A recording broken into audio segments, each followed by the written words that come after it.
사사기 19장 1절에서 10절 말씀, 19장부터 21장까지는 두 번째 에필로그입니다. 첫 번째 에필로그는 17장부터 18장까지였죠. 이스라엘의 왕이 없다는 문구로 계속해서 시작되고 있는데요. 17장부터 시작하는 첫 번째 에필로그와 19장부터 시작하는 두 번째 에필로그에 공통점이 있습니다. 그 첫 번째는 하나님을 왕으로 섬기지 않았다는 것이죠. 즉 영적 암흑기였습니다. 또한 자신의 생각대로 살았다는 것과 세 번째로 도덕적으로 심각하게 타락한 시대의 상황입니다. 19장 1절 말씀 시작이 이렇게 되죠. 이스라엘의 왕이 없을 그때에. 문제가 무엇입니까? 왕이 없어서 각자의 소견대로 살았다라고 말하고 있는 것이죠. 자, 윤리적 혼돈이 일어나기 시작하는데요. 문제의 발단은 레위인의 행음에서 시작합니다. 1절, 에브라임 산지 구석에 거류하는 어떤 레위 사람이 유다 베들레헴에서 첩을 맞이하였더니, 에브라임 산지 구석이라고 그러죠. 그 당시 에브라임 시골에 살고 있던 레위인입니다. 그러니까 시골 살고 있는 레위인까지 타락한 시대의 모습을 우리는 볼 수 있는데요. 종교 지도자의 타락이죠. 영적 어두움의 밤길을 걷고 있는 모습인데요. 레위 사람이 성직자가 신앙의 성결을 포기한 것이죠. 첩을 데려옵니다. 뒤에 있는 구절을 보면 이 첩이라는 그 아내라는 단어는 바로 나이 어린 사람을 말합니다. 나이 어린 여자를 첩으로 맞이했다라고 그러는데요. 성직자가 타락하니 그 아내도 타락하게 되는데요. 2절 말씀, 그 첩이 행음하고 그 남편을 떠나 유다 베들레헴 그의 아버지 집에 돌아가서 거기서 넉 달 동안을 지냈다라고 그럽니다. 첩이 행음했다 그러는데요. 또 다른 번역에 보면 화를 내다라고 그럽니다. 첩이 둘 사이에 어떤 불화가 생겨서 큰 화를 내고 서로 등을 지고 첩은 친정집으로 가버렸다는 것이죠. 또 다르게 해석할 수 있는 것은 레위인이 먼저 행음을 함으로써 첩으로 하여금 남편에 대한 불만으로 행음을 하도록 하였을 것임을 생각해 볼 수 있는 겁니다. 여러분, 믿음을 포기할 때 혼돈과 타락인데요. 오늘 나는 성도로 구별된 삶을 살고 있는지 우리는 생각해 보아야 됩니다. 레위기 21장 7절 말씀에 보면 레위인은 기생이나 부정한 여인을 취하지 못하게 되어 있습니다.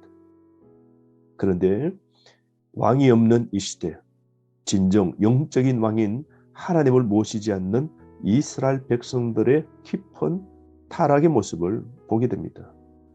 음행하고 도망간 첩을 찾으러 남편 되는 레위인이 가게 됩니다. 그 집에 가서 다정하게 말하고 데려오고자 그럽니다. 3절 말씀, 그랬더니 그 장인이 그를 보고 기뻐하면서 그 집에 계속 머물러라 그러죠. 그 집에 계속 머물러라 그러죠. 4절 말씀 보니까 3일 동안 먹고 마시며 지냅니다. 당시 풍습에 보면 사위가 집에 올 때 대접을 3일 동안 하게 됩니다.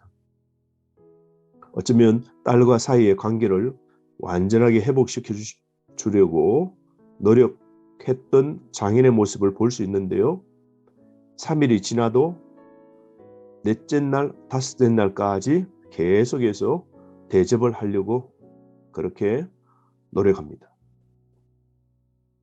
지금 일어나고 있는 이 사건을 가만히 살펴보면 레위인이 행음을 해서 하나님 앞에 반성했다는 것도 없고 첩도 행음으로 하나님 앞에 회개했다는 것도 없습니다.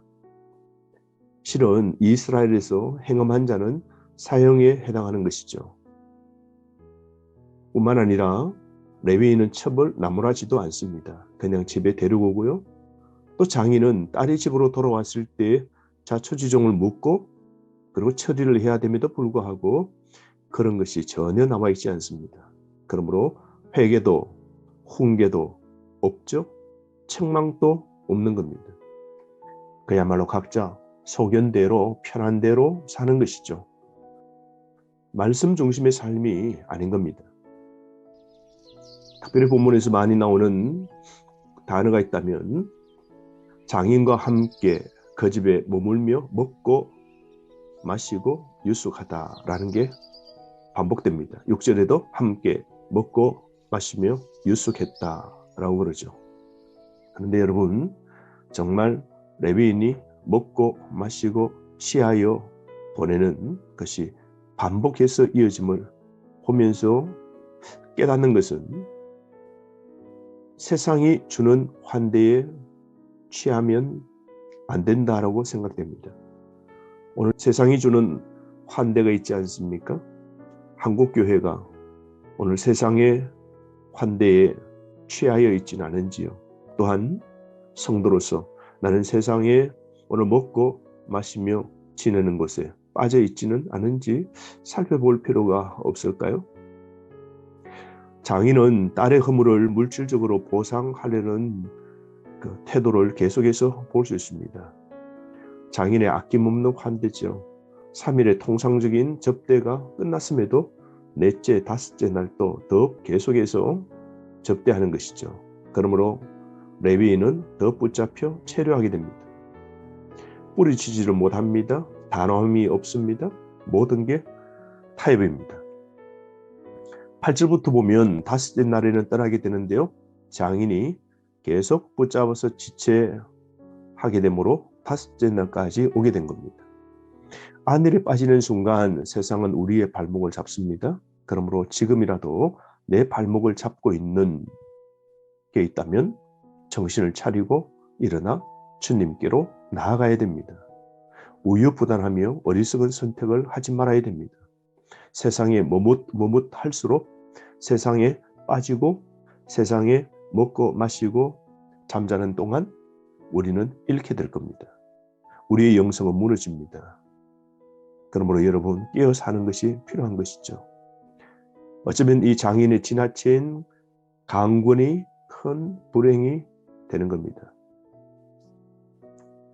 해가 저물어서 다음날 일찍 떠나라고 합니다. 베들레헴에서 에브라임까지 집으로 돌아오려고 하면 20km를 걸어가야 됩니다. 4-5시간 먼 거리입니다. 드디어 그는 다섯째 날 이른 아침부터 먹는 일에 빠져 있다가 밤이 되어 드디어 그는 일어나 출발하게 됩니다. 그런데 우유부단한 어리석은 선택, 늦은 밤에 출발함으로 결국 힘든 일을 당하게 되죠. 해지는 때에 나서는 결정은 지혜롭지 못하고 안전하지 못한 것이죠. 성급한 결정이었습니다. 충동적이고 무분별한 결정이었죠. 여러분, 우리가 옳고 그름 분명한 결정이 있어야 됩니다.